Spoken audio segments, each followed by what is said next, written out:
It's now thought that more than 50 people were killed by a Russian missile attack on a train station in the east of Ukraine on Friday as they tried to escape the fighting. The situation in the south and east of the country is increasingly desperate as Russian forces focus on the area, with Ukraine saying they're trying to destroy civilians. The Red Cross again sought to reach the besieged city of Mariupol this week as people tried to flee, all as more atrocities are discovered around Kyiv. Now, Pascal Hundt leads the International Committee of the Red Cross in Ukraine and joined us now live from there. Good morning, Mr. Hundt. You're in Western Ukraine this morning. Can you tell us anything about the situation for those who are fleeing the fighting? Yeah, good morning. Yes, indeed, the situation for those fleeing the fighting, wherever it happens, it's an extremely difficult situation.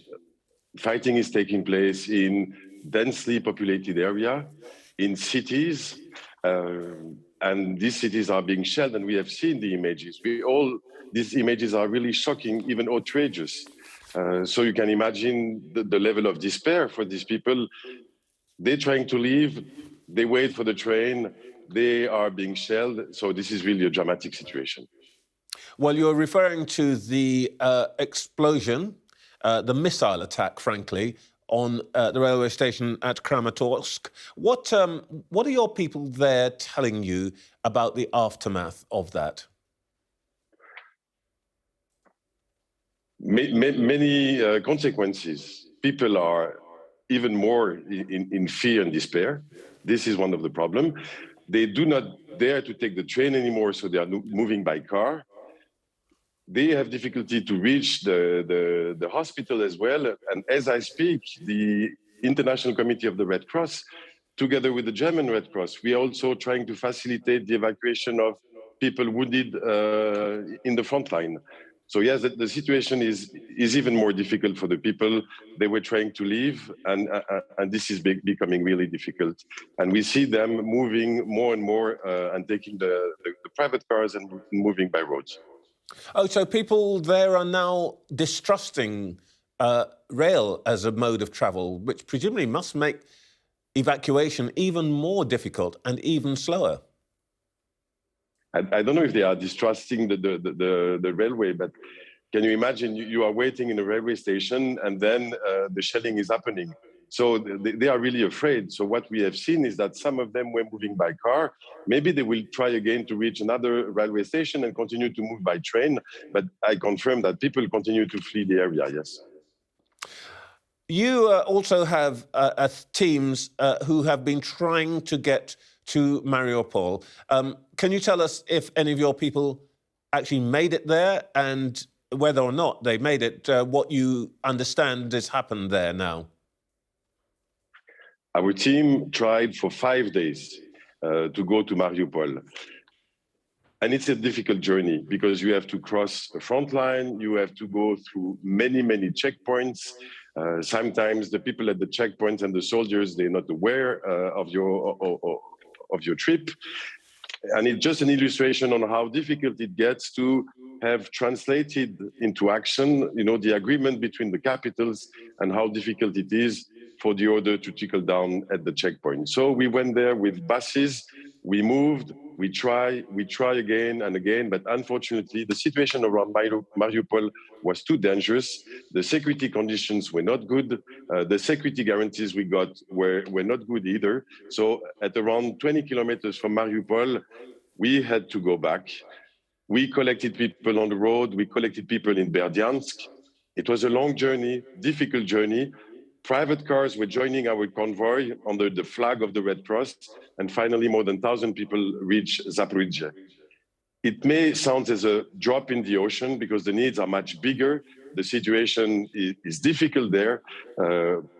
People are there with no food, no water, no heating system. So yeah, it's really hell there. So I think many more of such operations will need to take place in the coming days, in the coming weeks.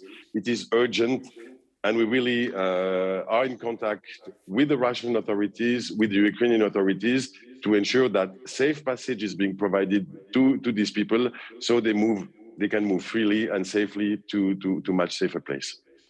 May I ask, the Red Cross itself has come under some criticism internationally and indeed from Ukrainian politicians themselves. In fact, one spoke about it on this programme in previous weeks, saying that you hadn't done enough to protect refugees and that you were too close to Russia to do the job that you're asked to do properly. How do you respond to that? I think it's a good illustration of the difficulties of being neutral there. You know, many people understand the difficulty of neutrality as of either you are with us or you are against us. And we have heard that many years. And I think neutrality is more than taking side of the victims and doing everything we can in order to be close to the victims. But for doing so, we need to discuss with the parties to the conflict. We need to discuss with the Ukrainian authorities. We need to discuss with the Russians. Ultimately, they are responsible of the behavior of the troops on the ground. They are responsible for providing safety and security to the population, and they are responsible for allowing humanitarian actors to go to the front line, to cross front line. We will continue to do so, but it's a complex endeavor, and we are in discussion with the parties on that. Well, there's no question about the ICRC's international reputation, but you rightly raise the issue of neutrality. How is it possible to be neutral when it is pretty clear that one side is committing war crimes and seems ready to commit further war crimes?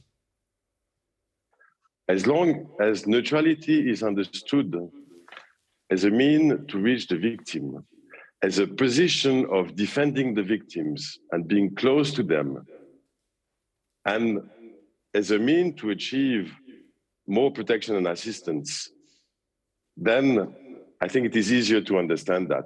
And our neutral position we have positive example of that. It's because of being neutral that we were able to cross front line and to try to go towards Mariupol. It's because we are neutral that we can go to front lines and hot places. So the meaningfulness of neutrality is translating into concrete outcome for the population. And we will continue to do that despite the criticism.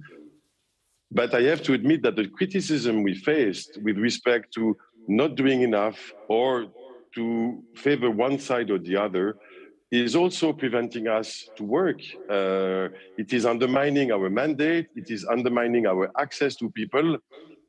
And I hope that this will stop, because this is not helping us to do our work here. Can you give an example of where that's happened? Presumably you mean that in some circumstances trust has broken down, presumably with Ukrainians in the Red Cross, and that's making it difficult for you to rescue survivors, to provide medical and other help? And this is not about the Ukrainian authorities, with whom we are in contact every day, and they perfectly understand our position.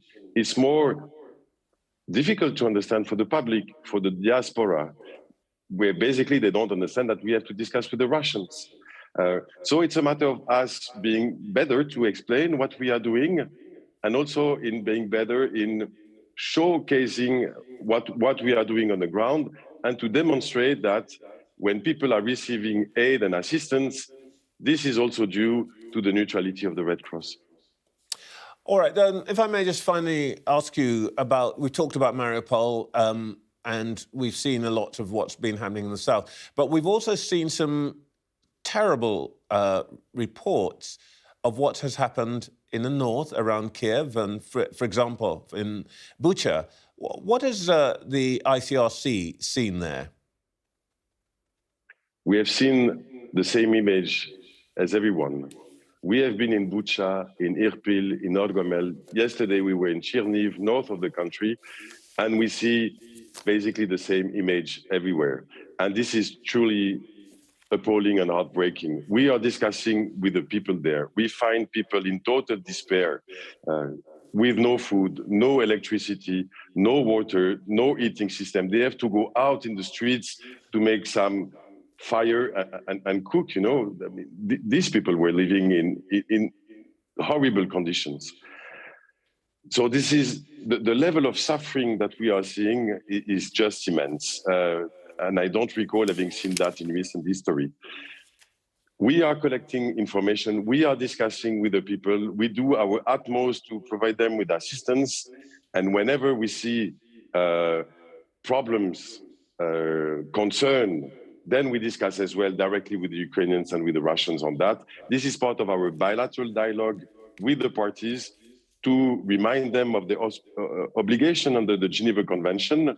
And this is complementary to the job that is done by other groups that are coming vocal on that, journalists that are doing a good job on the ground, and we are complementing this work, and we are discussing with the Russians on that as well. Mr. Hundt, thank you so much for talking to us this morning. You're welcome. Thank you very much.